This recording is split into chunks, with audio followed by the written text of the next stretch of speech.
kasih ya kamu sudah datang ke sini. Kamu boleh cerita dulu apa yang sedang kamu rasakan belakangan ini. Baik Bu, akhir-akhir ini saya merasa stuck. Saya tahu apa yang harus saya kerjakan, tapi setiap mau mulai, saya langsung takut duluan, takut salah, takut hasilnya jelek. Akhirnya saya malah menunda dan makin panik gitu. Bisa ceritakan satu situasi terakhir yang membuat kamu merasa seperti itu? Misalnya nih Bu, waktu dosen kasih tugas presentasi, saya sebenarnya bisa, tapi begitu mau mulai nyusun materi, saya langsung kepikiran kalau nanti jelek gimana. Terus akhirnya saya tunda sampai mepet deadline. Waktu kamu mau mulai tugas dan muncul rasa takut itu, apa pikiran otomatis yang muncul di kepala kamu? Pikiran saya langsung bilang, aku pasti salah, presentasiku pasti lebih buruk dari orang lain, atau kalau aku gagal, orang lain pasti mikir aku tuh bodoh Bu. Jadi kamu percaya kalau melakukan kesalahan sedikit saja itu artinya kamu gagal dan orang lain akan menilai kamu buruk gitu? Iya kayaknya begitu Bu. Saya nggak mau mengecewakan siapapun. Dan apa yang terjadi setelah kamu punya pikiran kayak gitu? Saya cemas, deg-degan, overthinking, dan akhirnya saya nggak mulai-mulai. Saya malah ngelakuin hal lain supaya nggak mikirin tugasnya gitu. Oke, kalau kita lihat bersama, apakah benar-benar fakta bahwa kalau kamu salah sedikit orang lain langsung menilai kamu bodoh atau gagal? Kalau saya pikir-pikir ya Bu, sebenarnya enggak juga sih gitu. Teman-teman saya juga kadang salah dan saya nggak menganggap mereka bodoh. Nah, kesalahan itu manusiawi. Apa buktinya kamu pasti gagal kalau mulai lebih awal? Sebenarnya nggak ada bukti pastinya juga sih Bu. Cuman yang ada tuh rasa takut aja gitu. Nah, jadi bisa jadi ketakutan kamu bukan fakta, tapi keyakinan yang kamu anggap kebenaran mutlak. Jadi lebih ke overthinking kamu.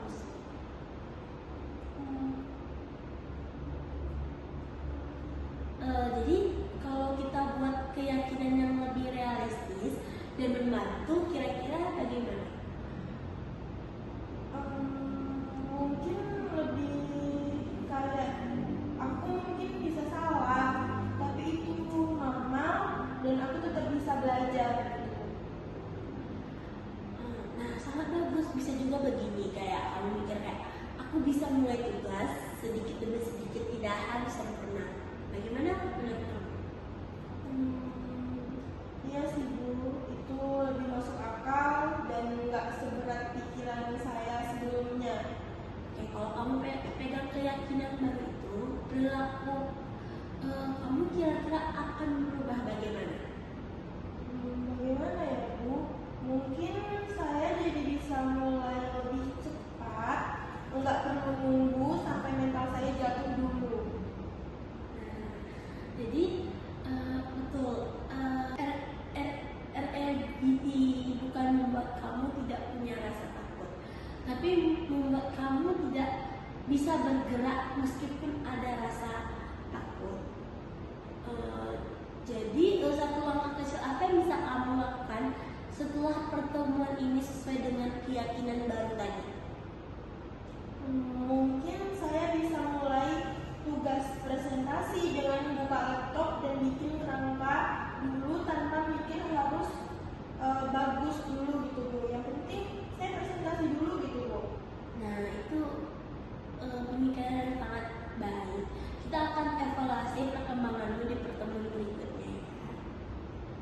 Oke, terima kasih ya sebelumnya kamu sudah meluangkan waktu kamu kamu kesini dengan menggunakan kendaraan sendiri. Saya sangat terima kasih. Semoga hasil pertemuan kita ini bisa membuat kamu merasa lebih tenang dan mengubah pikiran kalau kamu memulai itu memulai lebih awal akan merasa gagal. Saya harap kamu bisa mengedepankan pikiran-pikiran yang lebih positif lagi. Baik Bu, terima kasih juga sudah kasih banyak saran buat saya. Semoga kedepannya saya bisa lebih baik daripada sebelum saya kesini gitu Bu. Selamat ya. Terima kasih kembali Bu.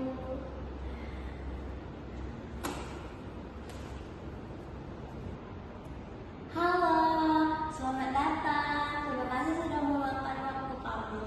Sebelum kita mulai, bagaimana keadaan kamu hari ini? Alhamdulillah, keadaan saya baik Bu.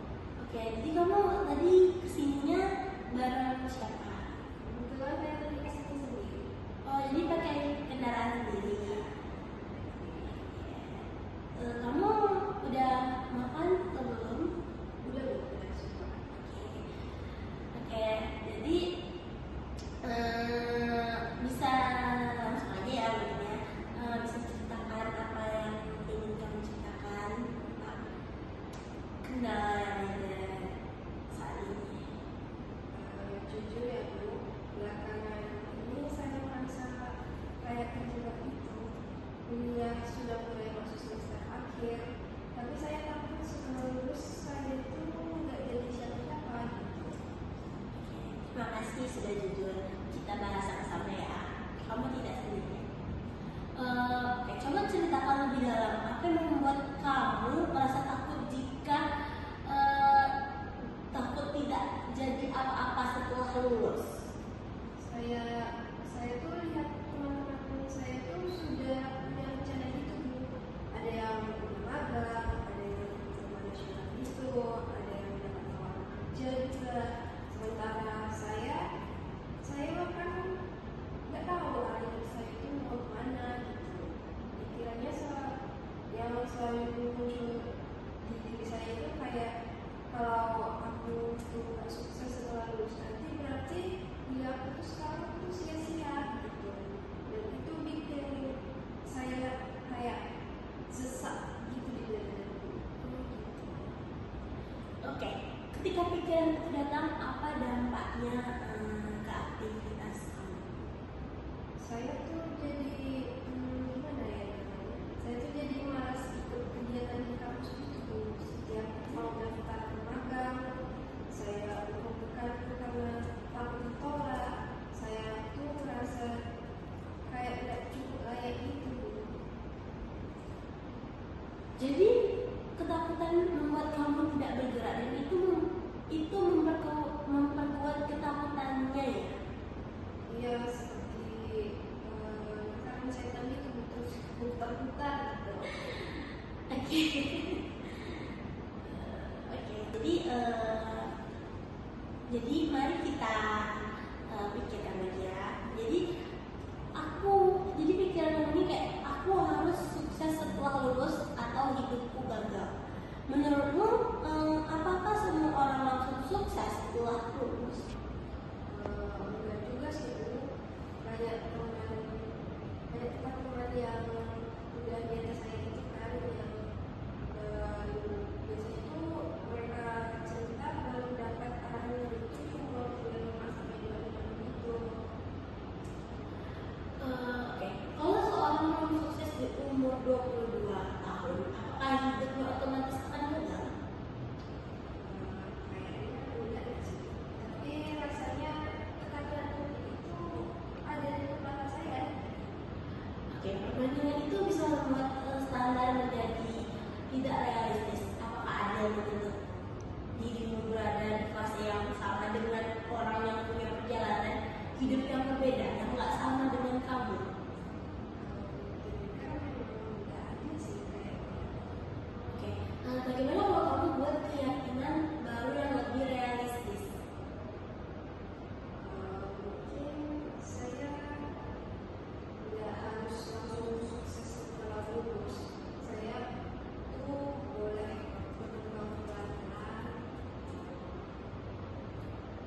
Nah, itu keyakinan rasional yang menyehatkan.